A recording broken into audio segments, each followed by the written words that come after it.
Berdasarkan analytics ngira-ngira gue, 80% dari penontonnya Nerd Reviews itu wibu.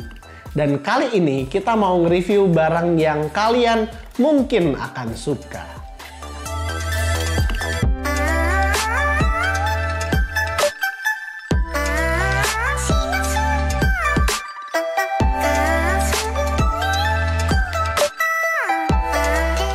Melihat dari desain packaging, si ViewSonic sengaja ingin membuat monitor ini berbeda dengan monitor-monitor lain yang ada di pasaran. Kardusnya bukan berbahan karton biasa, tapi dilapis dengan bahan glossy bergambar Miku di kedua sisi. Jujur kalau kalian ada yang fans Miku berat, bisa jadi pajangan juga loh kardusnya.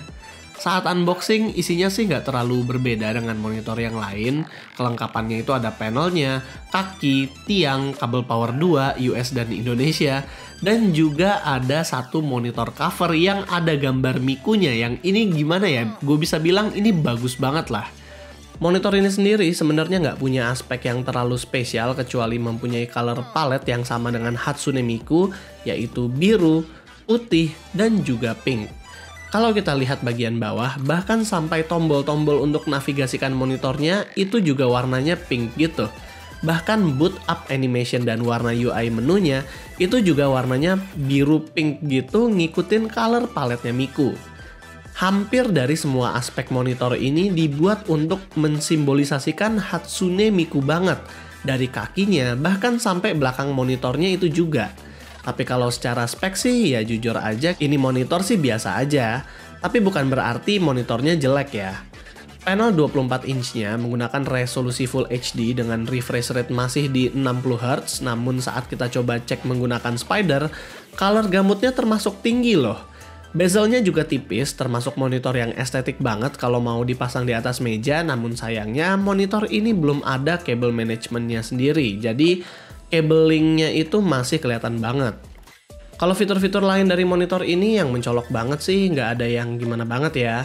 Monitor ini bisa di swivel ke atas ke bawah, glare-nya nggak kelihatan, dan juga di belakang ada VESA mounting buat yang mau pakai monitor stand. Overall ini adalah monitor yang enak banget mau dipakai gaming yang imersif ataupun mau dipakai video editing. Asalkan nggak game kompetitif ya, karena refresh rate-nya masih 60Hz. Buat konektivitas dia ada satu VGA port, satu HDMI 2.0, satu display port, dan juga ada audio jack. Nah, dengan harganya yang 2,8 juta, gue sebenarnya udah riset-riset juga monitor apa sih yang ada di kisaran harga segitu. Dan ternyata di harga segitu sebenarnya kita bisa aja loh dapat monitor yang udah 144Hz dan IPS pula. Atau kalau kalian masih ada budget dikit juga bisa nambah dapat monitor yang tough gaming, udah 144Hz, dan juga color gamutnya juga tinggi. Yang dimana kenapa gue bisa tahu itu color gamutnya tinggi karena temen gue itu pakai dan diceknya itu pakai Spider punya gue. Atau kalau kalian mau spek yang sama dengan monitor ini, ViewSonic juga punya yang versi biasanya di harga 1,6 juta, bahkan dengan refresh rate 75Hz. Namun tentunya nggak bersama dengan monitor cover ya. Lalu balik lagi ke judul dari timestamp-nya, apakah monitor ini worth it? Ya sebenarnya masih worth it kok. Buat fansnya Miku, karena gue yakin saat rilis monitor ini pasti ViewSonic bayar lisensi ke manajemennya Hatsune Miku, yang dimana ini off the record ya. Gue cukup tau lah itu ribetnya gimana buat dapetin lisensinya doang. Itulah yang membuat kenapa ini monitor bisa di markup.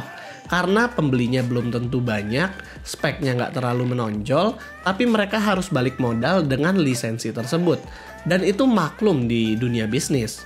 Jujur brand teknologi apalagi monitor agak jarang gue bisa lihat itu collab dengan brand wibu. Jadi ini barang yang mungkin bakal termasuk langka.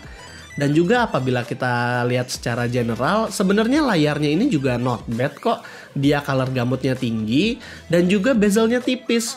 Jadi ya walaupun kalau misalnya kita bilang secara spek tidak terlalu menonjol, tetaplah secara estetika ini oke banget. Jadi dengan harga 2,8 juta ya masih cukup oke lah. Dan jadi kesimpulannya, memang beberapa monitor yang ada di harga 2,7 atau 2,8 juta itu sebenarnya banyak yang memang secara spesifikasi lebih worth it dari layar ini. Dan memang layar ini itu ya spesialnya hanya di Hatsune Miku aja. Tapi untuk sebuah kita bilang fandom atau yang namanya ya loyalitas terhadap sesuatu yang kita idolakan gitu ya. Apakah kita rela untuk menghabiskan mungkin sekitar tadi kalau 1,6 dapat spesifikasi yang sama, berarti 2,8 kurang 1,6 1,2 juta untuk dapat lisensi Hatsune Miku tersebut.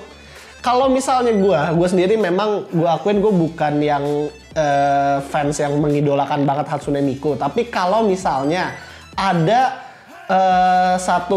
misalnya monitor atau apapun yang dia itu editionnya itu misalnya editionnya Yotsuba Hanayome, itu gue pasti mau banget gitu buat beli karena gue ngefans banget sama Yotsuba dari Hanayome. Atau ya misalnya yang bertemakan Star Wars itu gue mau. Tapi kalau misalnya Hatsune Miku memang gue belum mengerti banget bagaimana kira-kira fandomnya karena ya gue bukanlah fansnya Miku banget. Tapi kalau misalnya ini memang ada yang edisinya sesuatu yang gue suka, menurut gue perbedaan harga ya 1,2 juta, hampir 50% dari barangnya tersebut, itu worth it aja sih demi sebuah fandom ya.